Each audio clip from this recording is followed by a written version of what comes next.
भारत जैसे देश में आपके जान की कीमत कौड़ियों के भाव से भी कम है। जी हाँ दोस्तों, ऐसा मैं इसलिए कह रहा हूँ क्योंकि यूपी के नोएडा में एक दर्दनाक घटना सामने आई है। एक 27 साल का युवक जो सॉफ्टवेयर इंजीनियर था, रात के अंधेरे में अपने ऑफिस से घर वापस लौट रहा था। घर पहुंचने से 500 मीटर पहले 30 फीट गहरे नाले गड्ढे में डूबकर उसकी मौत हो जाती है। वो 2 घंटे तक चीखते रहता है, चिल्लाते रहता है। इस मौत को देखने के लिए उसके पिता वहां मौजूद होकर रोते रहते हैं, चीखते रहते हैं, प्रशासन से गुहार लगाते रहते हैं, लेकिन वो पिता कुछ नहीं कर पाता है। वो युवक चीखते रहता है, पिता मुझे जीना है, मुझे बचा लो, मुझे बचा लो, लेकिन कोई भी इंसान उसका हेल्प नहीं कर सकता है। प्रशासन दलील देता है उसके पिता को कि पानी ज़्यादा ठंडा है, मैं इसमें नहीं उतर सकता हूँ, नीचे रॉड है, नुकीली रॉड है, मैं जाऊँगा तो मैं भी मर जाऊँगा। ये प्रशासन वहाँ पे उस पिता को दलील देता है। ये यूपी की कानून व्यवस्था है, ये यूपी के प्रशासन की सोच है। एक काम मिला था वो भी ढंग से नहीं कर सकता है। एनडीआरएफ फोर्सेस होती है, एसडीआरएफ फोर्सेस होती है, क्या ये लोग भूकंप आने का इंतज़ार करेंगे? क्या ये भूकंप और बाढ़ जैसी स्थिति में ही सिर्फ मदद करेंगे?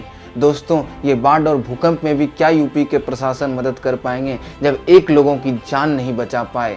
कुछ दिन पहले ही उसी जगह पर एक ट्रक डूब चुका था। एक घटना पहले हो चुकी थी, लेकिन यूपी की पूरी प्रशासन व्यवस्था ने उस घटना को भी ध्यान में रखते हुए कोई व्यवस्था नहीं की। ना उस रास्ते पर लाइट लगाया, ना उस रास्ते पर कोई बैरिकेड लगाया जिससे इस घटना को अंजाम नहीं दिया जा सकता था। यूपी के प्रशासन की नाकामी साफ साफ दिख रही है। सही मायने में देखा जाए तो ये मौत नहीं, ये मर्डर है। यूपी के प्रशासन व्यवस्था की नाकामी की वजह से ये मर्डर हुआ है।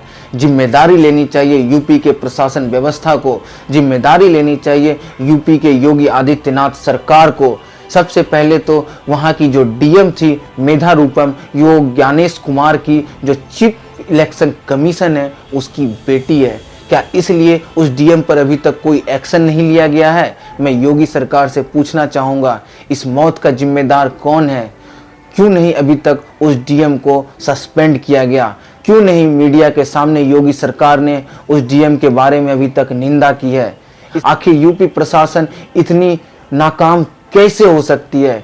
कैसे इस तरीके की मौत को एक खिलौना बना दिया गया है? आए दिन कुछ ना कुछ घटना हो रही है, फिर भी यूपी सरकार और यूपी प्रशासन इससे क्यों नहीं सबक ले रही है? मैं योगी सरकार से रिक्वेस्ट करना चाहूँगा, ऐसे प्रशासनिक लोगों को जल्द से जल्द सस्पेंड करें